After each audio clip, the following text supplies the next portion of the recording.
ഈ ഈ വശങ്ങൾ തമ്മിൽ ഒന്നാക്കണം അല്ലേ? അതിന് നമ്മൾ എന്ത് ചെയ്യാം? ഇപ്പൊ ഈ ലൈനിങ്ങിന്റെ അളവിൽ നമ്മളിതിപ്പോ ഇതുപോലെ ജസ്റ്റ് ഒന്ന് ഇങ്ങനെ മാർക്ക് ചെയ്ത് കൊടുത്തേക്കാം കേട്ടോ. അതാണ് അങ്ങനെ മാർക്ക് ചെയ്ത് കൊടുത്തേക്കാം. ഈ സൈഡിലും ഇതുപോലെ മാർക്ക് ചെയ്ത് കൊടുത്തേക്കാം കേട്ടോ. അപ്പൊ നമുക്ക് തയ്ക്കുമ്പോൾ നീങ്ങിപ്പോയാൽ അറിയാൻ പറ്റും അങ്ങോട്ട് കൊണ്ടും.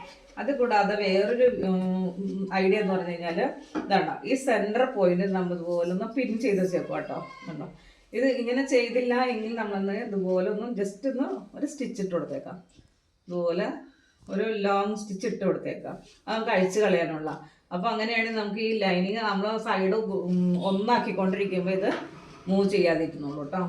അല്ല, അപ്പോൾ കറക്റ്റായിട്ട് നമുക്ക് തയ്ക്കാൻ പറ്റും. അടിച്ച് ലൈനിങ് എന്നുള്ള ടോപ്പ് നമ്മൾ നെക്ക് അടിച്ച് ചീത്ത വശത്തേക്ക് ഇട്ട് ഇതിൻ്റെ അടി മടക്കി അടിച്ചതിന് ശേഷം ഈ ഔട്ട്ലൈൻ എല്ലാം ഒന്നാക്കി എടുക്കുക. അതിനുശേഷം നമുക്ക് ഈ കൂടുതൽ ഈ ലൈനിങ് ഉണ്ടാവും, ലൈനിങ് വിട്ട് കൂടുതൽ വന്നിരിക്കുന്നതിനൊക്കെ എടുത്ത് കളയണം. അതിന് ശേഷം വേണം നമ്മൾ ഷോൾഡർ കൂട്ടിയെടുത്തിട്ട് സ്ലീവ് വയ്ക്കാനായിട്ട്. അപ്പോൾ ലൈനിങ് വെച്ച് തയ്ക്കുമ്പോൾ ശ്രദ്ധിക്കേണ്ട കാര്യം ഇതാണ്.